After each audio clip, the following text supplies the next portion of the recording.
Deployed by the other two riders, but look at Bjerrehead go here as it's Bates who's been at the front.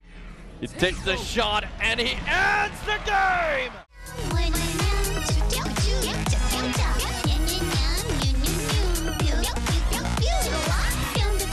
The winner, first place of this series, Dina!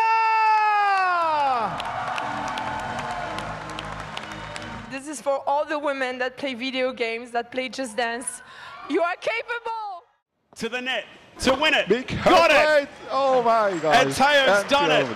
3-1 tennis champion. Flag he goes, and it's Kilian Drummond who wins the Olympic Esports Series motorsport event in 2023.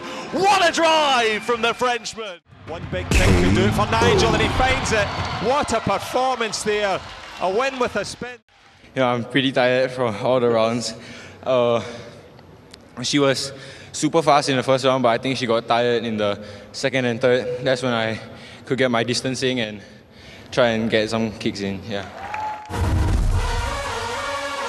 Please have a safe journey home.